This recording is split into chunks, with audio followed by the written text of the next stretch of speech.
Hello.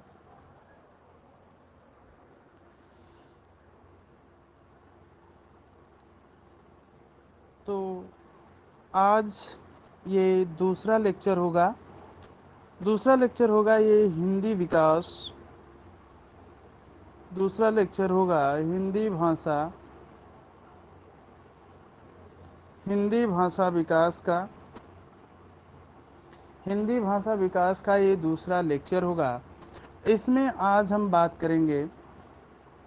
इसमें आज बात किया जाएगा, अगर कहें तो आज का पॉइंट होगा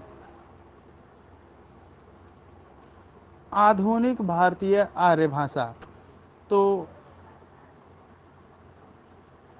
जो पॉइंट होगा स्टार के रूप में ले लेंगे, कह लेंगे हेडिंग होगा आधुनिक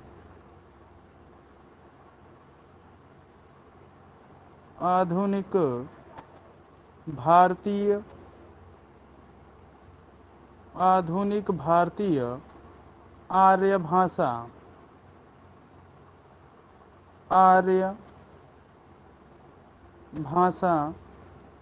अगर बात करें आधुनिक भारतीय आर्य भाषा की, तो आधुनिक भारतीय आर्य भाषा के रूप में हिंदी किसे माना जाता है?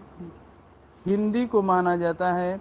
और हिंदी के लिए तीन काल, हिंदी को तीन भागों में विभाजित किया गया है, या कह सकते हैं तीन कालों में विभाजित किया गया है। कितने कालों में? तीन कालों में तीन कालों में विभाजित किया गया है, जिसका नाम है, अगर कहेंगे तो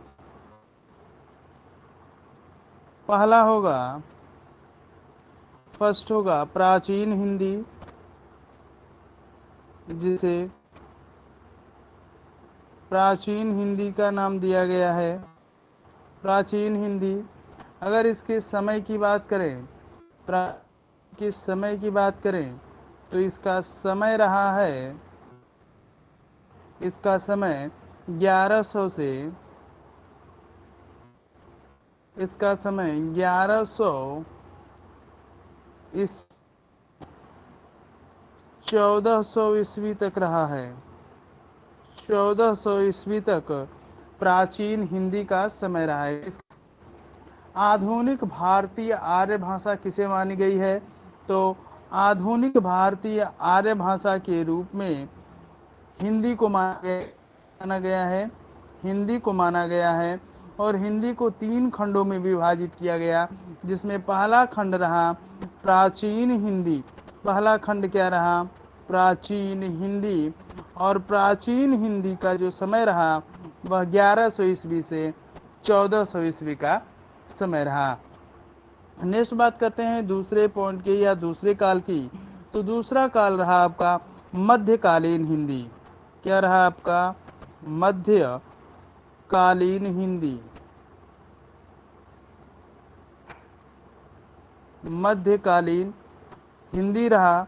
अगर मध्यकालीन हिंदी के समय की बात करें, मध्यकालीन हिंदी के समय की अगर बात करें, तो मध्यकालीन हिंदी का जो समय रहा है, मध्यकालीन हिंदी का जो समय रहा है, वह समय रहा है 1400 ईस्वी से 1400 ईस्वी से 1850 1850 ईस्वी तक का समय रहा।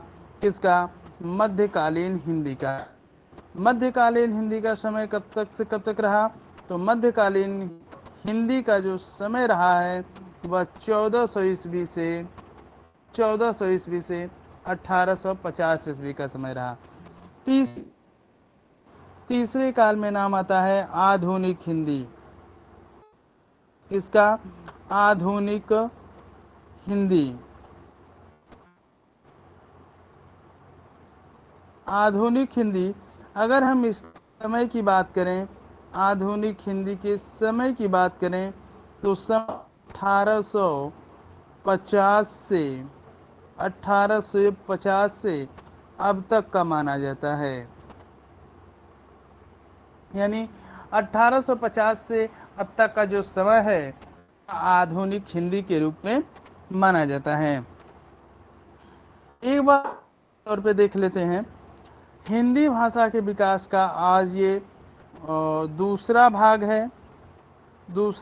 है, जिसमें आधुनिक भारतीय आर्य भाषा किसे माना गया है, हिंदी को माना गया है, जिसमें प्राचीन हिंदी का जो समय रहा है वह 1100 ईस्वी से 1400 ईस्वी का रहा है।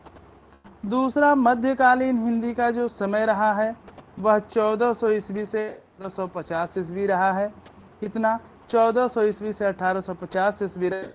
और आधुनिक हिंदी का समय जो रहा है वह 1850 से तक का जो समय चल रहा है वह आपका आधुनिक हिंदी का समय माना जाता है। नेक्स्ट पॉइंट जो है वह नेक्स्ट पॉइंट आपका आता है। नेक्स्ट पॉइंट की अगर बात करेंगे तो आपका आएगा हिंदी का विकास क्रम। अब हम देखते हैं हिंदी का विकास क्रम। आपका हेडिंग हो जाएगा हिंदी का विकास क्रम। हेडिंग लिखेंगे हिंदी का विकास क्रम। हिंदी का विकास क्रम। हिंदी के विकास क्रम में अगर हम हिंदी के विकास क्रम में अगर हम बात करें तो सबसे पहले जो भाषा रही है वह सबसे पहले क्या रही है आपकी? संस्कृत। क्या रही है? संस्कृत। पहले क्या रहा? संस्कृत रहा। संस्कृत के बाद आया वह किसका समय आया? पाली का समय आया। किसका समय आया? पाली का समय आया। हिंदी भाषा का जो विकास क्रम रहा उसमें पहला जो क्रम रहा यानी पहला जो भाषा रहा संस्कृत रहा, और संस्कृत जो भाषा रही है वह वैदिक और लौकिक की भाषा रही है। संस्कृत के बाद जब क्रम बदलता है तो पाली आता है। पाली आता है जिसमें कह सकते हैं जो गौतम की जो सारी रचनाएं थी वह पाली में थी। उसके बाद अगर हम पाली के बाद तो पाली के बाद का जो समय है वह प्राकृत है। किसका समय है? प्राकृत का माना जाता है। यानी संस्कृत के बाद भाषा क्रम में पाली आता है। पाली के बाद क्या आता है? प्राकृत आता है। प्राकृत के बाद का जो समय है प्राकृत के बाद का जो समय है वह अपभ्रंश। कौन सा है? वह अपभ्रंश का समय है। किसका समय है? तो अपभ्रंश का समय माना जाता है। उसके बाद अपभ्रंश के बाद का जो समय आता है वह आता है का अवहट्ट। क्या आता है? अवहट्ट का समय आता है। हिंदी भाषा विकास का क्रम है। ये 12 क्वेश्चंस यहाँ से बनते हैं। यूपी टेट, सी टेट और देते हैं तो उसमें अगर हिंदी से प्रश्न बनता है तो निश्चित रूप से पता है कि हिंदी भाषा का विकास जो क्रम रहा है वैसे अवहट्ट के बाद का जो समय है वह हिंदी मानी जाती है। अवहट्ट के बाद का जो समय रहा है वह किसका माना जाता है? हिंदी का माना। तो हिंदी भाषा का विकास क्रम एक बार रिवीजन के तौर पे हम फिर से देखेंगे, फिर उसके बाद आगे बढ़ेंगे। ये हिंदी भाषा विकास का दूसरा लेक्चर होगा, दूसरा भाग होगा, जिसमें भारतीय आर्य भाषा जो रही है वह कौन सी रही है? हिंदी रही है। उसके बाद हिंदी को 3 कालों में विभाजित किया गया। आर्य भाषा को 3, जिसमें पहला काल प्राचीन हिंदी जिसका समय रहा 1100 ईस्वी से 1400 ईस्वी का समय रहा। 1400 ईस्वी का समय रहा। दूसरा कालीन हिंदी का समय 1400 1850 ईस्वी का समय माना गया। उसके बाद में आता है आधुनिक हिंदी का, और आधुनिक हिंदी का जो समय रहा 150 से अब तक का समय रहा है। तो हिंदी भाषा का विकास क्रम आता है। हिंदी का विकास क्रम जो रहा है वह किस प्रकार से रहा है? तो सर्वप्रथम हिंदी का वैदिक और लौकिक जो संस्कृत रही है इसमें भाषा है। उसके बाद जो दूसरा क्रम मिलता है, किसका मिलता है? दूसरा क्रम आपका पाली का मिलता है। यहाँ तक की बात करें के बाद भाषा आई, प्राकृतिक के बाद अपभ्रंश की भाषा आई, अपभ्रंश के बाद अरावहट्ट के बाद हिंदी आती है। ये आपका भाषा रहा है। नेक्स्ट एक बात करते हैं, हेडिंग लिखेंगे आप लोग अगर लिखना चाहेंगे तो कितने अपभ्रंश हैं। तो अपभ्रंशों की हम बात करेंगे तो मुख्य रूप से अपभ्रंशों की जो संख्या है लिखेंगे, मुख्य रूप से अपभ्रंशों की संख्या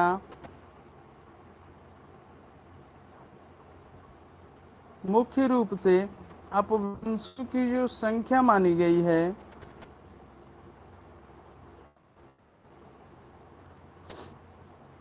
वह ये कितनी मानी गई है? 6 मानी जाती है।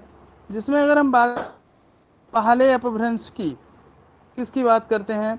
पहले अपभ्रंश की बात करते हैं तो पहला अपभ्रंश में हमारा हो जाएगा सौर सैनी अपभ्रंश। कौन सा? तो सौर सैनी अपभ्रंश, सौर सैनी अपभ्रंश। तो सौर सैनी अपभ्रंश जो है दूसरा अपभ्रंश निकल के आता है पैसा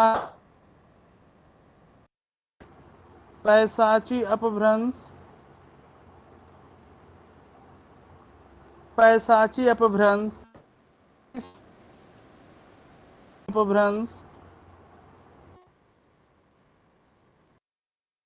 आचरण अपभ्रंश, ब्राचर, और चौथे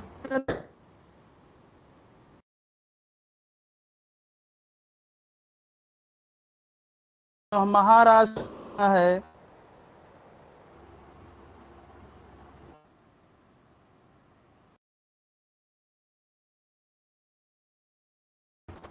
महाराष्ट्रीय अपभ्रंश।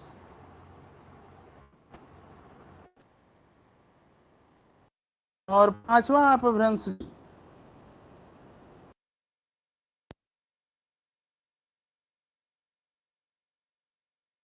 छठा अपभ्रंश, पांचवा अपभ्रंश मागधी अपभ्रंश, अर्धमागधी अपभ्रंश, अर्धमागधी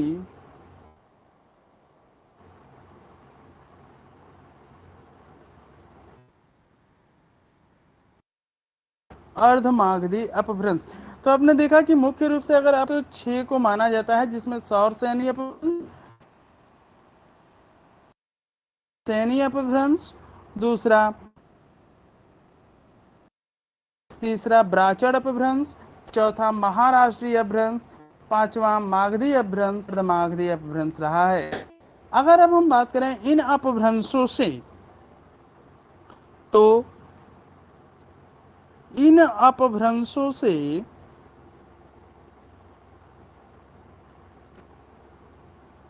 इन अपभ्रंशों से भाषाओं की रचना हुई है, कह सकते हैं। भाषाओं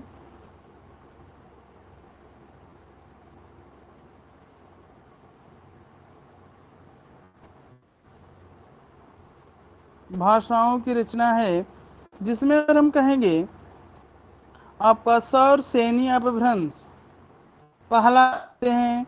अब आपका पहला ले लेते हैं सौर सैनी अपभ्रंश। सौर सैनी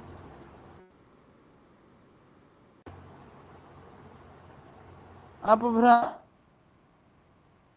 सैनी अपभ्रंश में अगर हम भाषा की बात करेंगे तो सौर सैनी अपभ्रंश में जो है वह पश्चिमी, कौन सा? पश्चिमी पश्चिमी हिंदी रहा है।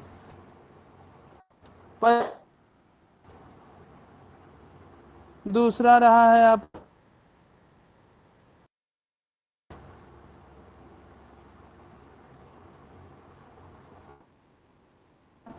तीसरा आपका पहाड़ी पहाड़ी भाषा आपका, और चौथा कौन सा, पश्चिमी हिंदी, गुजराती हिंदी, पहाड़ी हिंदी और राजस्थानी हिंदी, ये सारे सौर सैनी इसकी भाषाएं हैं, सौर सैनी अपभ्रंश की भाषाएं हैं। अगर टिक की बात करेंगे तो पश्चिम गुजरात, पहाड़ी, राजस्थान। तो अगर अब हम इसके लिए अगर ट्रिक की बात करेंगे तो देखिए एक सिंपल सा ट्रिक निकल के आता है, सिंपल सा ट्रिक निकल के आ जाता है।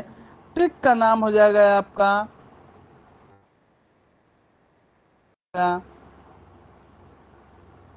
पग परा। ये ट्रिक है पग, प से आपका पश्चिम हिंदी, ग से आपका गुजराती हिंदी, से प नहीं, तो पग परा यानी पश्चिम, गुजराती, पहाड़ी और हिंदी। नेक्स्ट दूसरे अपभ्रंश की बात कर लेते हैं। तो दूसरे नंबर पे जो हमारा अपभ्रंश है वह है पैसाची अपभ्रंश। कौन सा है, तो अपभ्रंश का नाम है पैसाची अपभ्रंश। कौन सा अपभ्रंश है, पैसाची अपभ्रंश। इसके अंतर्गत जो आने वाली भाषाएं हैं, इसके आने वाली भाषाएं हैं वो आपकी है लहदा। कौन सी भाषा है, लहदा। तो लहदा भाषा है। और उसके बाद आपकी आती है पंजाबी। कौन सी आती है, तो पंजाबी भाषा आती है। लहदा और पंजाबी जो है वह कैसी भाषा है, तो कैसी भाषा है, पैसासी भाषा है। नेक्स्ट तीसरे अपभ्रंश की बात कर लेते हैं। ब्राचड़। कौन सा अपभ्रंश है, तो ब्राचड़ अपभ्रंश है। कौन सा, ब्राचड़। जब ब्राचड़ अपभ्रंश की बात करेंगे तो सिर्फ एक ही भाषा आती है, ब्राचड़ अप आती है, जिसका नाम है मराठी। याद रखेंगे यह कौन से अपभ्रंश की भाषा है, ब्राचड़ अपभ्रंश की भाषा है कौन सी, मराठी। तीसरा है आपका चौथा जो अपभ्रंश है वह है आपका मागधी अपभ्रंश की बात कर, मागधी अपभ्रंश की बात कर लेते हैं। देखिए एक सेकंड, इसमें कुछ ये सॉरी, ये जो अपभ्रंश होगा ब्राचड़ नहीं, ब्राचड़ अप सिंधी आती है, सिंधी, सॉरी कौन सी आएगी, सिंधी आएगी की है। तो ये अगर हम बात करेंगे तो सिंधी जो है ये पाकिस्तान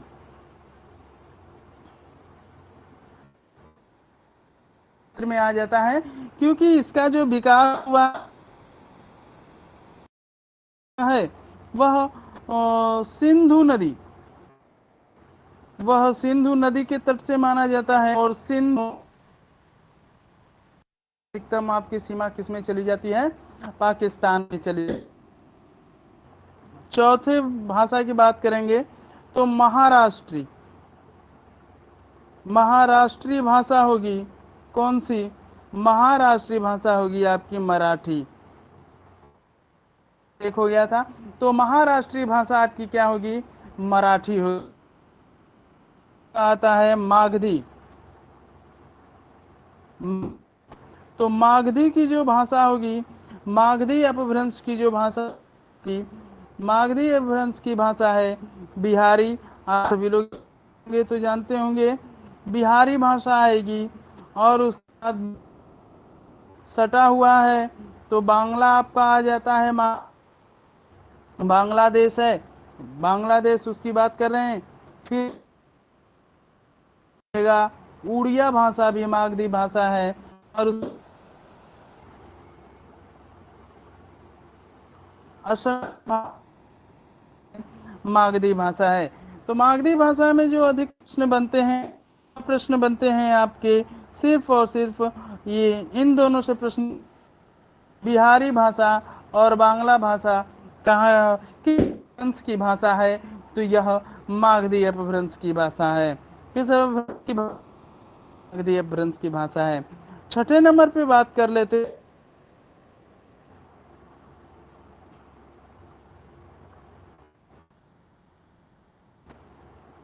अर्ध मागधी अपभ्रंश की जो भाषा है, भाषा रही है, वह भाषा रही है आपकी पूर्वी हिंदी। पूर्वी हिंदी जो है वह आपकी अर्ध अपभ्रंश की भाषा है। कैसी भाषा है? अर्ध मागधी अपभ्रंश भाषा है पूर्वी हिंदी। ओके, कुछ नोट्स होंगे, तो नोट के रूप में लिखेंगे। नोट होगा यहाँ पे। तो अपभ्रंश से आधुनिक भारतीय भाषाओं का विकास हुआ है, तो यहाँ पे नोट लिखेंगे। अपभ्रंश के प्रमुख रचनाकार नाम लेंगे यहाँ पे, अपभ्रंश के प्रमुख रचनाकारों की। तो अपभ्रंश अपभ्रंश के प्रमुख रचनाकार, अपभ्रंश के प्रमुख रचनाकार, अपभ्रंश के प्रमुख रचनाकारों में स्वयंभू आते हैं। इनका नाम ही है स्वयंभू। स्वयंभू, धनपाल,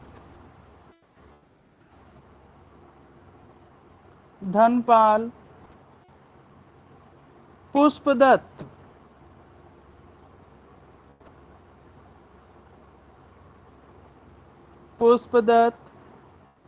सरहप्पा,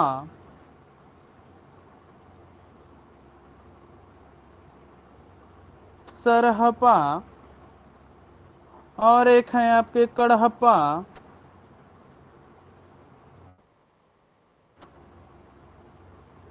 कड़हप्पा। आदि कुछ और होंगे नाम। तो कह सकते हैं अपभ्रंश के प्रमुख रचनाकारों में धनपाल, पुष्पदत्त, सरहप्पा, कड़हप्पा आदि कवि हैं वो आते हैं। अपभ्रंश के लिए बात कहें तो एक बहुत ही इंपॉर्टेंट पॉइंट आता है अपभ्रंश के लिए। भ्रंश का वाल्मीकि है। अपभ्रंश अपभ्रंश का की अपभ्रंश का वाल्मीकि है।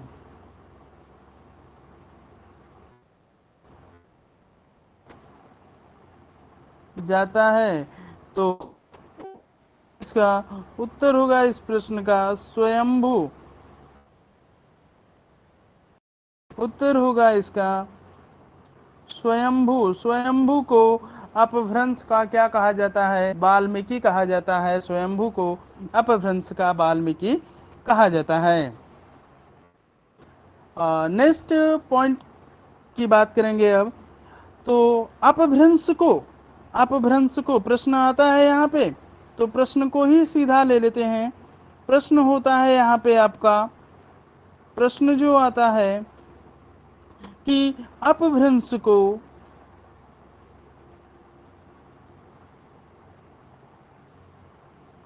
अपभ्रंश या फिर कह सकते हैं पुरानी हिंदी, इसमें कौन सी रहा है? पुरानी हिंदी, तो उसी का नाम ले लेते हैं हम, नहीं तो कंफ्यूजन हो जाएगा। तो कह सकते हैं कि पुरानी हिंदी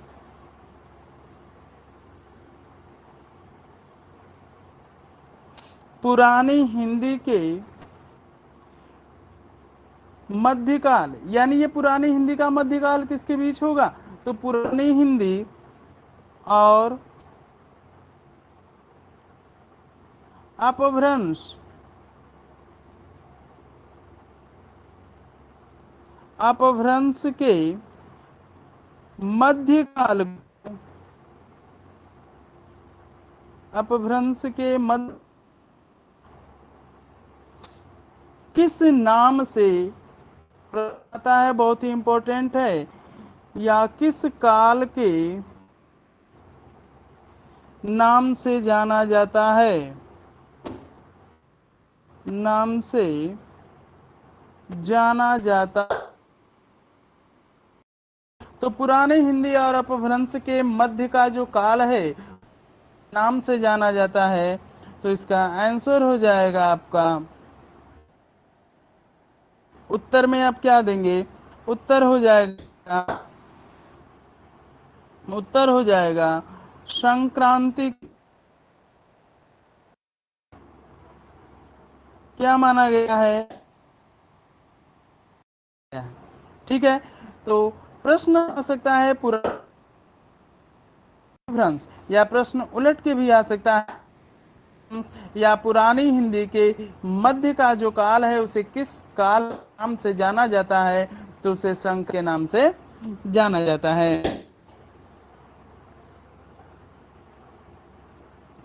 ओके, अपभ्रंश को देशील बैना, ये जो यहीं पे लिख देते हैं, आप लोग समझ लीजिएगा।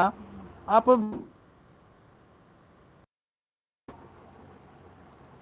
अपभ्रंश को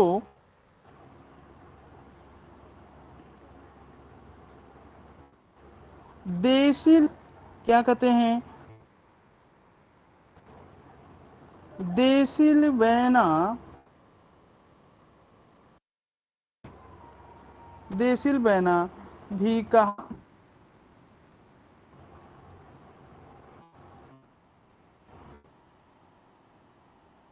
तो अपभ्रंश को देशील बैना कहा जाता है। और देशील बैना वाले जो आपके दे हम बात करें तो देशील बैना कहने वाले जो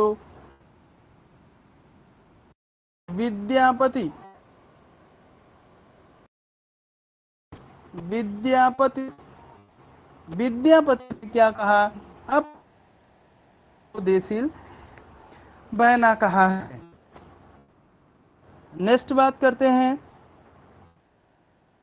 काल में जो प्रयुक्त भाषा है,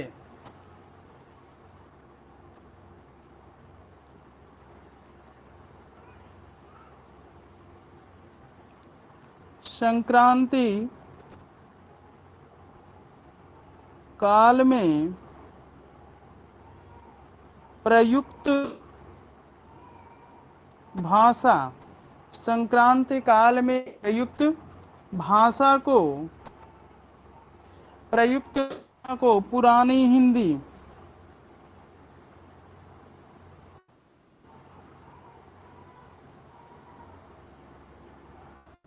पुरानी हिंदी किसने कहा है?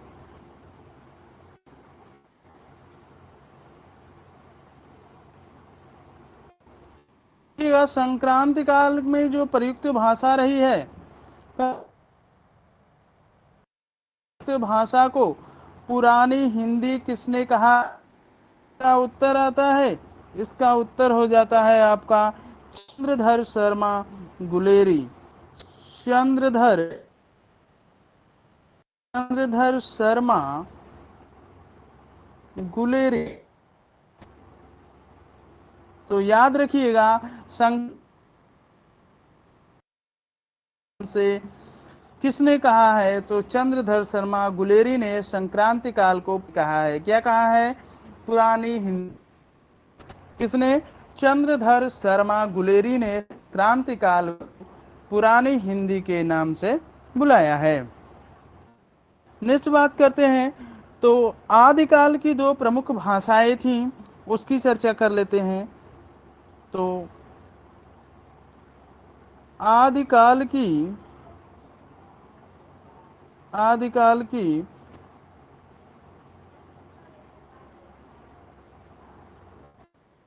मुख्य भाषा, आदिकाल की दो प्रमुख भाषा है, आदिकाल की दो प्रमुख भाषा है। पहली भाषा है डिंगल, डिंगल, और दूसरी भाषा है पिंगल, दूसरी भाषा है पिंगल। तो डिंगल और पिंगल, ये दो जो भाषाएं रही हैं, यह आदिकाल की भाषा मानी गई है। नेक्स्ट बात करते हैं, अगर आदिकाल की आदिकाल का जो प्रचलित छंद है, काल का छंद, तो याद रखिएगा आदिकाल का जो छंद माना गया है, उस छंद का नाम है, क्या नाम है? आल्हा छंद। आदिकाल की जो प्रचलित छंद रही है वह आल्हा छंद रही है। आदिकाल आदिकाल पहला डिंगल और दूसरा पिंगल भाषा रही है, और रहा है तो आल्हा छंद रहा है।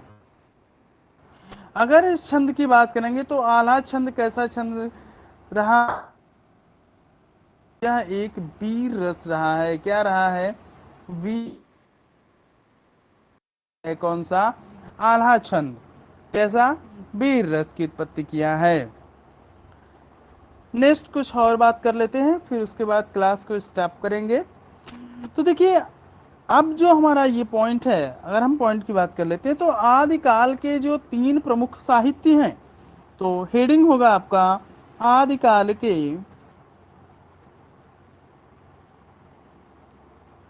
आदिकाल के तीन प्रमुख आदिकाल के तीन प्रमुख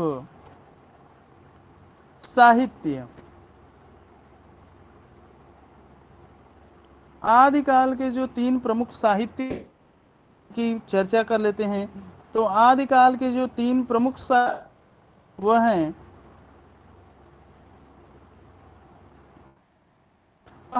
है सिद्धिन साहित्य। पहला आपका है सिद्ध साहित्य, सिद्ध साहित्य, नाथ साहित्य,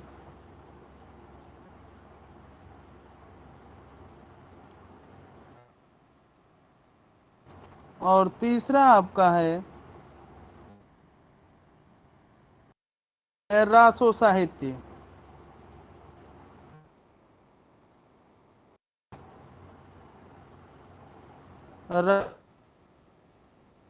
तो याद रखेंगे, अगर हम बात करेंगे, हमारा तीन साहित्य रहा है, आदिकाल के तीन प्रमुख साहित्य रहे हैं, साहित्य, नाथ साहित्य, रासो साहित्य। ये तीन साहित्य बहुत ही की बात करेंगे। पहला बात करते हैं थोड़ा सा सिद्ध साहित्य की। किसकी? सिद्ध साहित्य।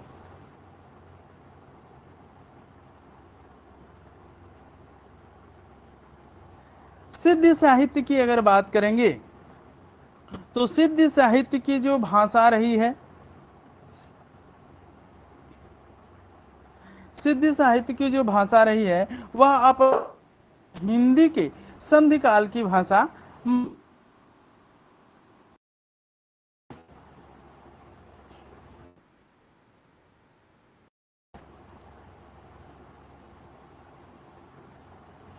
और हिंदी के संधि काल की भाषा मानी जाती है। सिद्ध साहित्य, अपभ्रंश, अपभ्रंश हिंदी संधि काल की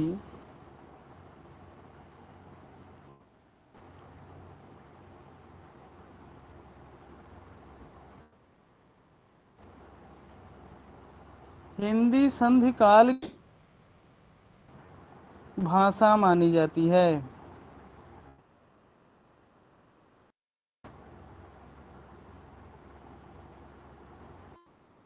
ओके, तो सिद्ध साहित्य जो है वह अपभ्रंश संधि काल की भाषा मानी जाती है। अगर हम बात करें सिद्धों की, तो सिद्धों की जो संख्या पूछी जाती है, प्रश्न आता है कि सिद्धों की संख्या कितनी रही है, तो यहाँ पे सिद्धों की जो संख्या थी, सिद्धों की संख्या 84 मानी जाती है। कितनी मानी जाती है? 84।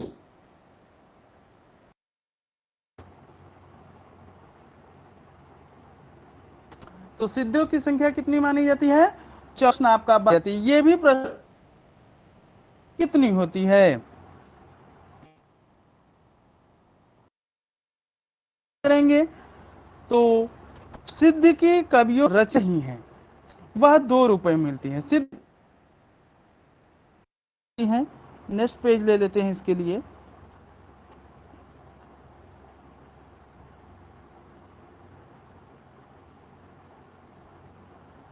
तो सिद्ध कवियों की रचनाएं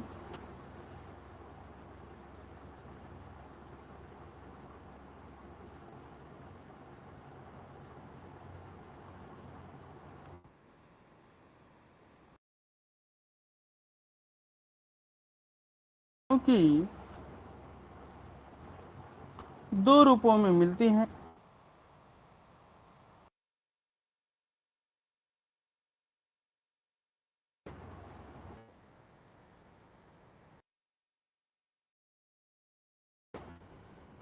दो रूपों में है। पहला दोहा होता है, दोहा कोश। पहला नाम है आपका दोहा कोश का।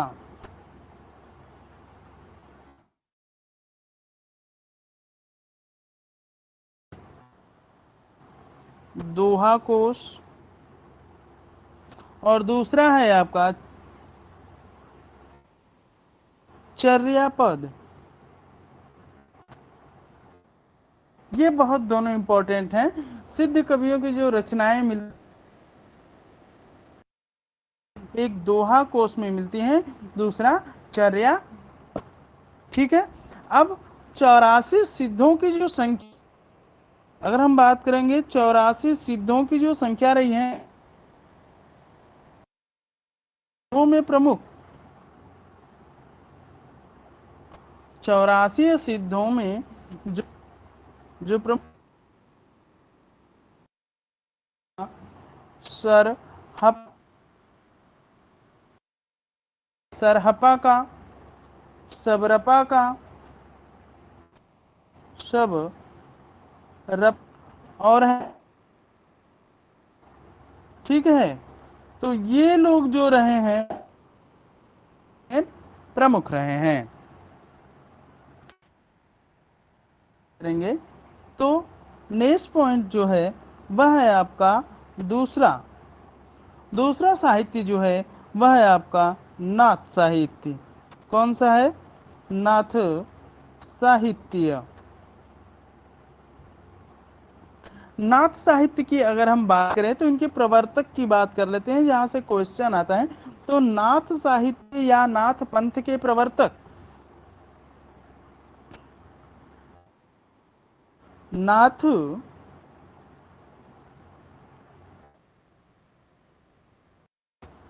पंथ के प्रवर्तक, नाथ पंथ के प्रवर्तक गोरख किसे माना जाता है? गोरख माना जाता है। तो नाथ पंथ के प्रवर्तक किसे?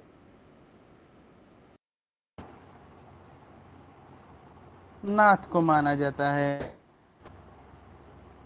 ओके। नेक्स्ट, अब जो चर्चा होगा वह कल होगा। और कल जो बात करें, तो कल जो हमारा बात होगा वह बात होगा हिंदी से क्षेत्र की या फिर रासो साहित्य की बात करेंगे। रासो साहित्य अभी हमारा बचा हुआ है, जिसमें हम देखेंगे कि रासो का परंपरा रही है। मेन जो पॉइंट है वहां पे चाहेंगे, रासो काव्य की जो परंपरा है, रासो काव्य की जो रचना है, तो कुछ आज ही आपको क्लियर कर देते हैं। तो पहला पॉइंट अगर हम बात करेंगे तो रासो काव्य की जो परंपरा है या रचना है, उसकी बात कर लेते हैं। तो कितने रासो काव्य में आते हैं?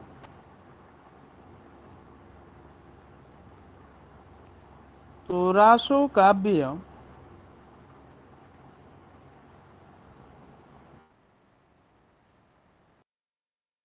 की रचना, या फिर कह सकते हैं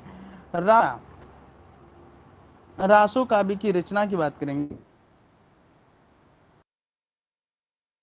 पहला अगर इसमें हम बात करेंगे रासो काव्य की रचना में, तो पहला ही नाम आता है आपके सामने, पृथ्वीराज रासो। किसका नाम है?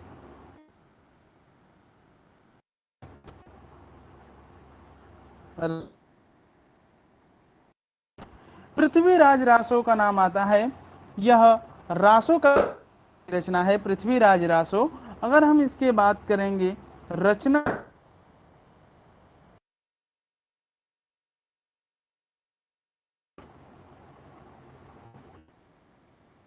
रचनाकार हैं आपके चंद बरदाई।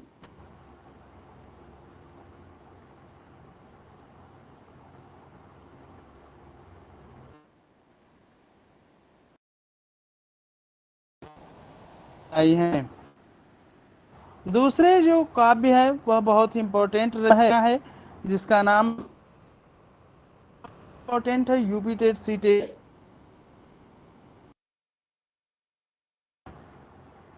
देख लेते हैं। विसल देव,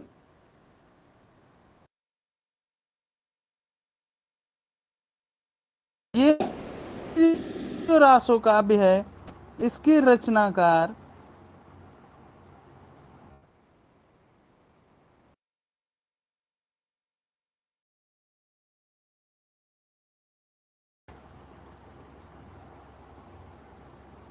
नरपतिनाल।